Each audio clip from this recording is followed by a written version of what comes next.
अस्सलाम वालेकुम नाजरीन, मैं हूं परवेज इकबाल। नॉर्वे में इस साल सिर्फ 448 अफराद ने सियासी पनाह की दरखास्तें जमा कराई, जबकि आसमानी बिजली गिरने से दो बहनें हलाक हो गईं।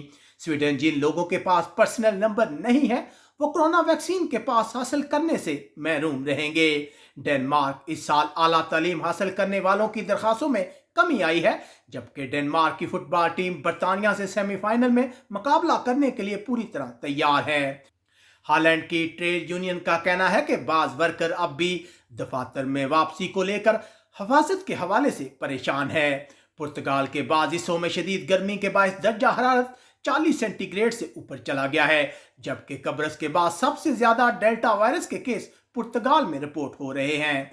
बेल्जियम में भूख हड़ताल करने वाले तारकिन वतन की सेहत के हवाले से खदशात बढ़ रहे हैं। ये तारकिन वतन 23 मार्च से पेपर्स के हसूल के लिए भूख हड़ताल पर हैं। बुध के रोज यूनान के दारुल हुकूमत ईथन में मेट्रो वर्कर्स हड़ताल करेंगे।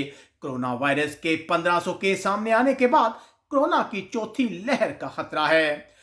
फ्रांस के शहरी अगर दूसरे यूरोपीय ममालिक में पीसीआर कोरोना टेस्ट करवाते हैं तो वो अपनी हुकूमत से ये रकम वापस ले सकेंगे, जबकि फ्रांस में दो औरतों को एक कुत्ता चुराने के इल्जाम में गिरफ्तार कर लिया गया है।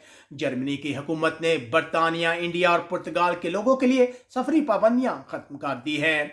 इंग्लैंड 18 साल से कम उम्र ऐसे बच्चे जिन्होंने कोरोना वैक्सीन की खुराकें हासिल की हैं, 16 अगस्त से उन्हें करंतना नहीं किया जाएगा, जबकि बर्तानिया मरने वालों की तादाद 50 साल के बाद पैदा होने वालों से ज्यादा हो गई है। इटली ताज़ा तरीन इतलात के मुताबिक आईसीयू के वार्ड कोरोना मरीजों से खाली हो गए हैं, जबकि सबको इंतजार है इटली और स्पेन के दरमियान कांटेदार मैच का। जीतने वाली टीम फाइनल में चली जाएगी। स्पेन के मुख्तलिफ खित्ते दोबारा बढ़ते हुए कोरोना केसेस को काबू करने के लिए दोबारा कोरोना पाबंदियां आयद कर रहे हैं।